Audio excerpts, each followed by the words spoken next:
حضرت اسما کے شوہر کے شہادت کے 3 دن بعد حضور صلی اللہ علیہ وسلم بیوہ حضرت اسما بنت امیس کے پاس بیٹھے تھے کہ آپ صلی اللہ علیہ وسلم کی زبان مبارک سے نکلا وعلیکم السلام ورحمۃ اللہ۔ پھر حضرت اسما سے فرمایا تیرے لیے خوشخبری ہے، میں نے دیکھا کہ تیرا شوہر بسم اللہ الرحمن الرحیم حضرت جعفر بن ابی طالب رضی اللہ تعالی عنہ نبی کریم صلی اللہ علیہ وسلم کے چچا زاد بھائی اور حضرت علی رضی اللہ تعالی عنہ کے سگے بھائی تھے۔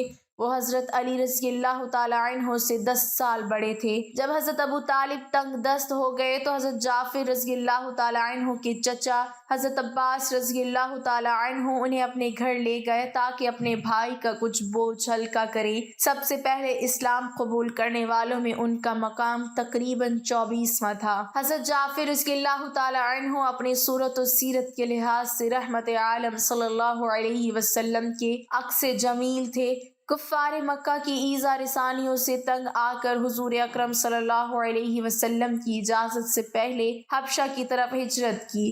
حبشہ کا حکمران نجاشی بڑا ذہین، فطین، رحم دل، عالم، فاضل اور عادل بادشاہ تھا، اگرچہ یہ نصرانیت کا پیروکار تھا، لیکن نبی کریم صلی اللہ علیہ وسلم نے اس کی رحم دلی کا چرچا سن کر اپنے جانثار مظلوم صحابہ کرام رضوان اللہ علیہم اجمعین کو اس کے پاس بھیجنا زیادہ مناسب خیال کیا۔ مدینہ منورہ کی طرف ہجرت اختیار کرنے سے 8 سال پہلے، جبکہ آپ صلی اللہ علیہ وسلم کو نبوت کا دعویٰ کیے ہوئے 5 سال ہو چکے تھے، مکہ معظمہ میں مسلمانوں کے لیے بڑا ہی پرآشوب دور تھا۔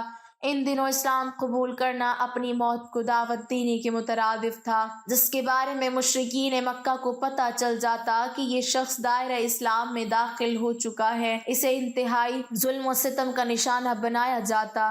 اس نازک ترین دور میں جب نبی کریم صلی اللہ علیہ وسلم نے اپنے جانثاروں کو ظلم و ستم کی چکی میں پستے ہوئے دیکھا تو انہیں حبشہ ہجرت کر جانے کی اجازت مرحمت فرما دی۔ اس دفعہ 83 افراد پر مشتمل مہاجروں کا قافلہ شہری راستے حبشہ کی طرف روانہ ہوا۔ ذہین و فطین اور حسین و جمیل، فصیح و بیان اور قادر الکلام ہاشمی نوجوان حضرت جعفر بن ابی طالب رضی اللہ تعالی عنہ کو اس قافلے کا سالار مقرر کیا گیا۔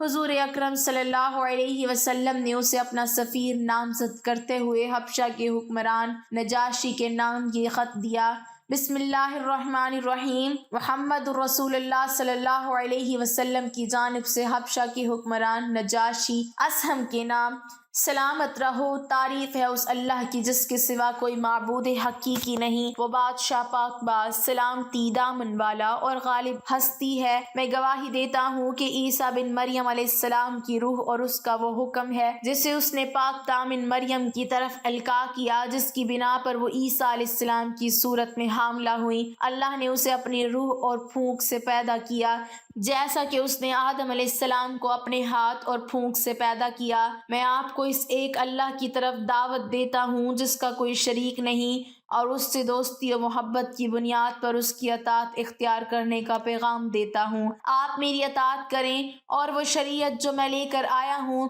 اس پر ایمان لے آئے۔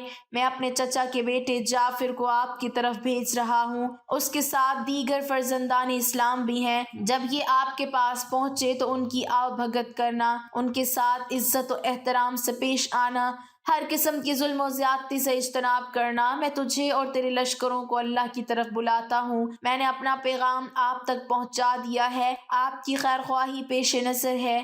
میری نصیحت کو ملحوظ خاص رکھنا۔ جس نے ہدایت کا راستہ اختیار کیا اس کے لیے سلامتی اور امن ہے۔ اس خط کے مندرجات سے بخوبی اندازہ لگائیں کہ نبی کریم صلی اللہ علیہ وسلم نے ہمسایہ ملک کے سربراہان سے تعلق استوار کرنے کے لیے اور ان سے مفید کام لینے کے لیے کس طرح حاکمانہ انداز میں سفارتی طرز عمل کو اختیار کیا۔ مدینہ منورہ میں اسلامی ریاست قائم کرنے سے 8 سال پہلے آپ صلی اللہ علیہ وسلم نے ایسی سیاست کی حکمت عملی اپنائی جس سے آپ کی دعوت نہ صرف جزیرہ عرب تک محدود رہی بلکہ بیرون ملک بھی اس کے اثرات سفارت اور ہجرت کے ذریعے پہنچا دیے گئے۔ سرداران قریشی نے حبشہ کے حکمران نجاشی کو متاثر کرنے کے لیے ہزار جتن کیے۔ عمرو بن عاص جیسے مشہور و معروف تاجر، سیاستدان اور ذہین و فطن شخص کو قیمتی تحائف دے کر حبشہ بھیجا کہ وہ نجاشی کو ہر صورت اپنے اعتماد میں لے لیں۔ اس کی حبشہ پہنچنے سے پہلے ہی رسول اللہ صلی اللہ علیہ وسلم کا سفارتی خط اپنا کام کر چکا تھا۔ اس خط میں نجاشی کے دل میں مسلمانوں کے لیے نرم گوشہ پیدا کر دیا تھا۔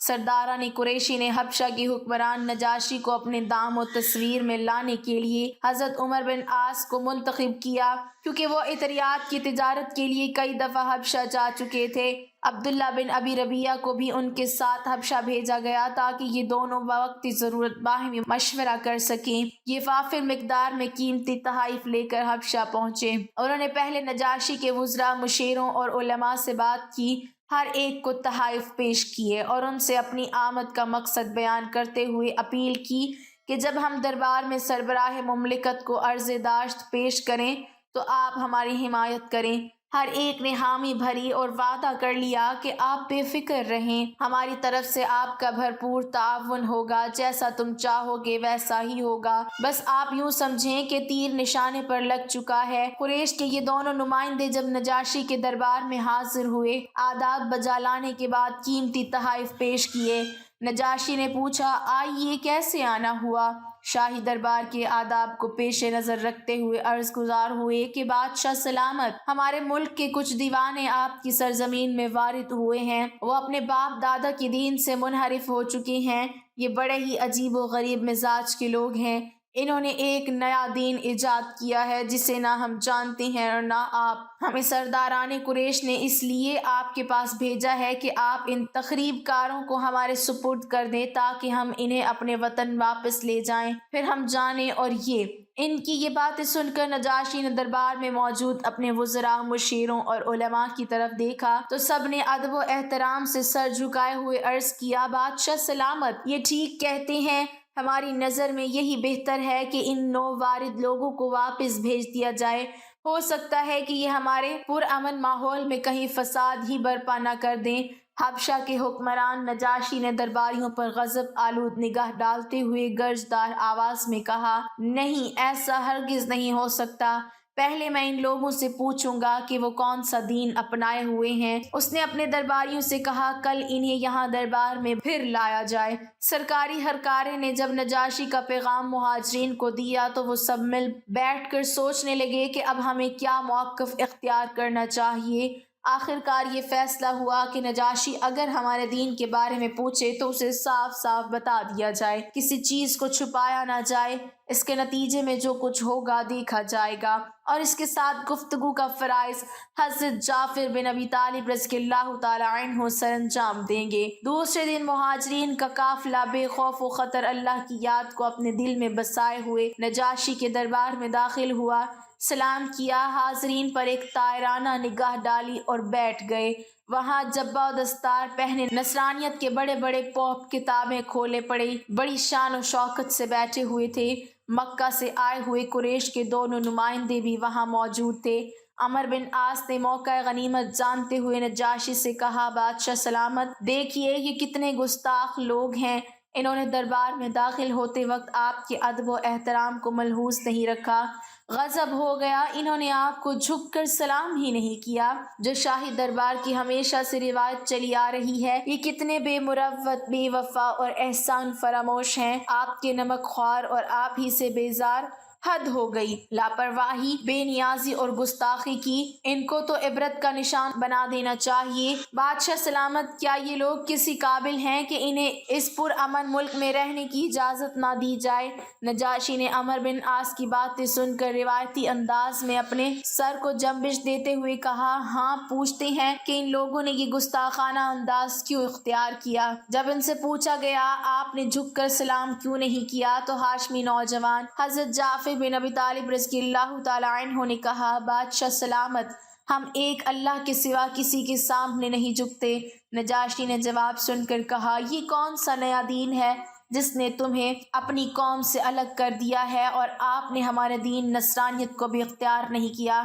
حضرت جعفر رضی اللہ تعالیٰ عنہ نے فصاحت و بلاغت کے موتی بکھیرتے ہوئے دو ٹوک انداز میں کہا، بادشاہ سلامت، ہم لوگ جاہل تھے، بتوں کے پجاری تھے، مردار کھاتے تھے، ہر قسم کی بے حیائی کے مرتکب تھے، رشتوں کا ہمیں کوئی پاس نہ تھا، پڑوسیوں کے حقوق سے ناآشنا تھے، ہمارا طاقتور طبقہ کمزور کو ہڑپ کر جایا کرتا تھا، بس ہم یوں ہی درندوں جیسی زندگی بسر کیا کرتے تھے۔ اللہ نے ہم پر اپنا کرم کیا، اس نے ہماری اصلاح کے لیے ہم ہی میں سے ایک رسول بھیجا جس کے حسب و نسب، صداقت و امانت اور اخلاق و کردار سے ہم اچھی طرح واقف تھے۔ اس نے ہمیں اللہ تعالیٰ کی وحدانیت سے آشنا کیا، بت پرستی سے روکا اور اللہ تعالیٰ کی عبادت کا حکم دیا۔ اس نے ہمیں صداقت و امانت اپنانے، صلہ رحمی اور پڑوسیوں کا خیال رکھنے کی تلقین کی۔ اس نے ہمیں حرام سے اجتناب کرنے، ناحق خون بہانے، بے حیائی کا ارتکاب کرنے، جھوٹ بولنے، یتیم کا مال کھانے اور پاک دامن عورتوں پر تہمت لگانے سے منع کر دیا۔ اس نے ہماری تربیت اس نہج پر کی کہ ہم ایک اللہ کی عبادت کریں اور اس کے ساتھ کسی کو شریک نہ ٹھہرائیں۔ اس نے ہمیں باقاعدگی سے نماز پڑھنے، زکوٰۃ ادا کرنے اور روزے رکھنے کا حکم دیا۔ ہم اس پر ایمان لے آئے، اس کی ساری باتوں پر صدق کے دل سے عمل پیرا ہو گئے۔ ہم ایک اللہ کی عبادت کرنے لگے، بتوں کی پوجا پاٹ سے باز آ گئے، ہمیں شرک کی آلودگی سے بچا لیا۔ ہم نے ہر اس چیز کو چھوڑ دیا جو ہمارے لیے حرام کر دی گئی تھی اور ہر اس چیز کو اختیار کر لیا جو ہمارے لیے حلال تھی۔ ہمارا یہ طرز عمل دیکھ کر ہماری قوم ہم سے برگزشتہ ہو گئی۔ اس نے ہمیں ایسا کرنے سے روکا، ہم نہ رکے تو وہ ہماری جان کے در پہ ہو گئے، ہمیں طرح طرح کی سزائیں دینے لگے تاکہ ہم مجبور ہو کر اذیت ناک سزاؤں کی تاب نہ لاتے ہوئے دوبارہ وہی روش اختیار کر لیں جس پر ہم پہلے گامزن تھے۔ یہ لوگ چاہتے ہیں کہ ہم اللہ کی عبادت چھوڑ کر بتوں کے پجاری بن جائیں، ہم پھر سے بدکاری کا راستہ اپنا لیں۔ جب انہوں نے ہمیں اذیت ناک صورتحال سے دوچار کیا، ہمیں ناقابل برداشت سزائیں دینا شروع کر دی تو ہم تنگ آ کر اپنے گھر بار چھوڑ کر آپ کے پاس چلے آئے۔ ہم امید رکھتے ہیں کہ آپ اپنی روایتی فراخ دلی، ہمدردی اور ہم دلی کا ثبوت دیتے ہوئے اپنے اس ملک میں رہنے کی اور آزادانہ طور پر دین اسلام پر عمل پیرا ہونے کی اجازت مرحمت فرمائیں گی۔ نجاشی نے پوچھا کہ آپ کے پاس اس نئے دین کا کوئی روحانی پیغام ہے؟ حضرت جعفر رضی اللہ تعالیٰ عنہ نے کہا، بالکل، ہمارے پاس روحانی، ایمانی اور آسمانی پیغام ہے۔ نجاشی نے کہا، ذرا وہ ہمیں بھی سنائیے۔ حضرت جعفر رضی اللہ تعالیٰ عنہ نے درد بھرے انداز میں سورہ مریم کی تلاوت شروع کر دی۔ ان کے دل سوز آواز میں انوکھا کلام سن کر دربار میں سناٹا چھا گیا۔ یہ دقت انگیز پیغام سن کر نجاشی کی آنکھوں سے آنسو ٹپکنے لگے، علماء کی آنکھوں سے بھی آنسو جاری ہو گئے جن سے ان کے سامنے پڑی ہوئی کتابیں بھیگ گئیں۔ ہر طرف سے آہوں اور سسکیوں کی آوازیں آنے لگیں۔ قریشی نمائندے یہ منظر دیکھ کر انگشت بندہ رہ گئے۔ انہوں نے دیکھا کہ ہر کوئی رو رہا ہے۔ اس پر کیف حالت میں دربار برخاست ہوا تو قریشی نمائندہ عمر بن عاص اپنے ساتھی سے کہنے لگا، ارے بھائی، یہ کیا ہو گیا ہے؟ میں یہ کیا دیکھ رہا ہوں؟ یہ کیا جادو چل گیا؟ ہم اپنی قوم کو منہ دکھانے کے قابل بھی نہ رہے، ہماری ساری محنت دھری کی دھری رہ گئی۔ ہم سرداران قریش کو واپس جا کر کیا جواب دیں گے؟ ہمارے پاس تو کچھ بھی نہ رہا، اب ہم کیا کریں؟ پھر خود ہی کہنے لگا، ہاں، میرے ذہن میں ایک نئی ترکیب آئی ہے۔ کل میں دوبارہ دربار میں حاضری دوں گا اور بادشاہ سلامت کی خدمت میں ایک ایسا نکتہ پیش کروں گا جس سے حالات ہمارے حق میں ہو جائیں گے۔ جب اس نے دوسرے دن دربار میں حاضری دی تو عمر بن عاص ادا بجا لاتے ہوئے نجاشی کی خدمت میں عرض گزار ہوا کہ بادشاہ سلامت، دیکھیے، غضب ہو گیا، یہ لوگ حضرت عیسیٰ علیہ السلام کو اللہ کا بیٹا نہیں مانتے، دیکھیے یہ لوگ کتنے بے دین ہیں۔ نجاشی نے یہ بات سن کر اپنا روایتی انداز اپناتے ہوئے کہا، اچھا، ان سے یہ بات بھی پوچھ لیتے ہیں۔ دوسرے دن پھر مسلمانوں کو دربار میں بلایا گیا۔ نجاشی نے پوچھا، حضرت عیسیٰ علیہ السلام کے بارے میں تمہارا کیا خیال ہے؟ حضرت جعفر رضی اللہ تعالیٰ عنہ آگے بڑھے اور کہا، بادشاہ سلامت، ہم حضرت عیسیٰ علیہ السلام کے بارے میں وہی نظریہ رکھتے ہیں جو ہمیں نبی کریم صلی اللہ علیہ وسلم نے بتلایا ہے۔ نجاشی نے پوچھا، وہ کیا نظریہ ہے؟ حضرت جعفر رضی اللہ تعالیٰ عنہ بولے، ہمیں یہ بتایا گیا ہے کہ حضرت عیسیٰ علیہ السلام اللہ کے بندے، اس کی روح اور وہ کلمہ ہے جو اللہ نے پاک دامن مریم کی طرف القا کیا۔ یہ بات سن کر نجاشی نے بڑے جوش کے ساتھ اپنا ہاتھ میز پر مارتے ہوئے کہا، اللہ کی قسم حضرت عیسیٰ علیہ السلام بالکل وہی کچھ ہے جو آپ نے بیان کیا، اس کے سوا کچھ نہیں۔ اس کے بعد نجاشی نے مہاجرین کو مخاطب کرتے ہوئے کہا، آپ میرے مہمان ہیں، آپ یہاں اطمینان سے زندگی بسر کریں، آپ کو ہماری طرف سے ہر قسم کی سہولت مہیا ہوگی۔ میں دل کی گہرائیوں سے آپ کی قدر کرتا ہوں۔ کوئی اگر آپ کو اپنے قبضے میں لینے کے لیے مجھے سونے چاندی کے پہاڑ بھی پیش کرے تو میں اسے ٹھکرا دوں گا۔ تم میرے سرکاری مہمان ہو، تمہارا کوئی یہاں بال بھی بیکا نہیں کر سکتا۔ تمہیں اگر کوئی کچھ کہے گا تو میں اس سے نپٹ لوں گا۔ اور پھر اپنے دربان سے کہا، قریشی نمائندوں نے جو تحائف مجھے دیے ہیں وہ سب انہیں واپس کر دو۔ مجھے ایسے تحائف قطعاً قبول نہیں جو میرے ضمیر کو خریدنے کے لیے پیش کیے گئے ہوں۔ میرے پاس اللہ کا دیا ہوا بہت کچھ ہے۔ پھر عمر بن عاص سے مخاطب ہو کر گرجدار آواز میں کہا، اپنے تحائف پکڑو اور یہاں سے چلتے بنو۔ عمر بن عاص کی صورتحال دیکھ کر بہت پریشان ہوا، لیکن اب کیا ہو سکتا تھا۔ اپنے ساتھی عبداللہ سے کہا کہ چلو بھائی چلیں۔ پھر سر جھکا کر دربار سے نکلے اور اپنے وطن کی راہ لی۔ قصہ مختصر یہ کہ کچھ سالوں میں اللہ تعالیٰ نے حضرت عمر بن عاص رضی اللہ تعالیٰ عنہ اور پھر نجاشی کو بھی اسلام کی دولت سے نواز دیا۔ حضرت جعفر بن ابی طالب رضی اللہ تعالیٰ عنہ بہت ہی جانباز اور بہادر تھے اور نہایت خوبصورت بھی۔ 8 ہجری کی جنگ موتا میں امیر لشکر ہونے کی حالت میں 41 برس کی عمر میں شہادت سے سرفراز ہوئے۔ حضرت جعفر رضی اللہ تعالیٰ عنہ کی شہادت کا اعلان کرنے کے بعد حضور صلی اللہ علیہ وسلم حضرت جعفر رضی اللہ تعالیٰ عنہ کے گھر تشریف لے گئے۔ اس وقت ان کی اہلیہ حضرت اسماء بنت امیس رضی اللہ تعالیٰ عنہ آٹا گوندھ چکی تھیں اور بچوں کو نہلا دھلا کر کپڑے پہنا رہی تھیں۔ حضور صلی اللہ علیہ وسلم نے فرمایا، جعفر رضی اللہ تعالیٰ عنہ کے بچوں کو میرے پاس لاؤ۔ انہوں نے ان کو حاضر خدمت کیا تو حضور صلی اللہ علیہ وسلم آپ دیدہ ہو گئے اور ان کو پیار کیا۔ حضرت اسماء رضی اللہ تعالیٰ عنہ مضطرب ہو گئیں اور پوچھا، یا رسول اللہ صلی اللہ علیہ وسلم، میرے ماں باپ آپ پر قربان، کیا حضرت جعفر رضی اللہ تعالیٰ عنہ کے بارے میں کوئی خبر آئی ہے؟ حضور صلی اللہ علیہ وسلم نے فرمایا، ہاں وہ شہید ہو گئے ہیں۔ یہ سن کر حضرت اسماء رضی اللہ تعالیٰ عنہ رونے لگیں۔ خبر پاتے ہی محلے کی عورتیں ان کے گرد جمع ہو گئیں، ان کی دل جوئی کرنے لگیں۔ اس کے بعد سرور عالم صلی اللہ علیہ وسلم اپنے گھر تشریف لے گئے اور ازواج مطہرات سے فرمایا کہ حضرت جعفر رضی اللہ تعالیٰ عنہ کے بچوں کے لیے کھانا پکاؤ، آج وہ اپنے ہوش میں نہیں ہیں۔ ان کی شہادت کے 3-4 دن بعد رحمت عالم صلی اللہ علیہ وسلم ان کی بیوہ حضرت اسماء بنت امیس رضی اللہ تعالیٰ عنہ کے پاس بیٹھے تھے کہ آپ صلی اللہ علیہ وسلم کی زبان مبارک سے نکلا، وعلیکم السلام ورحمۃ اللہ۔ پھر حضرت اسماء رضی اللہ تعالیٰ عنہ سے فرمایا، تیرے لیے خوشخبری ہے، میں نے دیکھا کہ تیرا شوہر حضرت جبرائیل علیہ السلام، حضرت میکائیل علیہ السلام اور حضرت اسرافیل علیہ السلام کی میت میں پرواز کرتے ہوئے یہاں سے گزر رہا ہے اور وہ سب سلام کہہ رہے ہیں، اس لیے تم بھی سلام کا جواب دو۔ پھر نبی کریم صلی اللہ علیہ وسلم نے فرمایا، مجھے جعفر رضی اللہ تعالیٰ عنہ نے اطلاع دی ہے کہ فلاں روز دشمنوں کے ساتھ مقابلہ ہوا تو میرے بدن پر 73 زخم آئے اور میرے دونوں بازو یکے بعد دیگرے کٹ گئے۔ ان کے عوض اللہ تعالیٰ نے مجھے 2 پر دے دیے ہیں۔ اب میں جبرائیل علیہ السلام اور میکائیل علیہ السلام کے ساتھ اڑتا ہوں، جنت میں جدھر جی چاہتا ہے جاتا ہوں اور جو میوہ پسند آتا ہے کھاتا ہوں۔ حضرت اسماء رضی اللہ تعالیٰ عنہ یہ سن کر بہت خوش ہوئی اور کہا، جعفر کو یہ اعزاز مبارک ہو۔ یا رسول اللہ صلی اللہ علیہ وسلم، اگر آپ صلی اللہ علیہ وسلم کی اور حضرت جعفر رضی اللہ تعالیٰ عنہ کی روحانی ملاقات کا یہ حیرت انگیز واقعہ میں نے بیان کیا تو لوگ شاید اس پر یقین نہ کریں، اس لیے آپ صلی اللہ علیہ وسلم خود ہی ان کو اس سے مطلع فرما دیجئے۔ چنانچہ حضور صلی اللہ علیہ وسلم نے ممبر پر کھڑے ہو کر سب کو یہ ایمان افروز واقعہ سنا دیا۔ واضح رہے کہ اس وقت تک غزوہ موتا کے شرکا میں سے کوئی شخص واپس نہیں آیا تھا۔ حضرت جعفر رضی اللہ تعالیٰ عنہ نے اس سے پہلے ہی اپنی شہادت کی تمام تفصیلات سے رسول اللہ صلی اللہ علیہ وسلم کو آگاہ کر دیا۔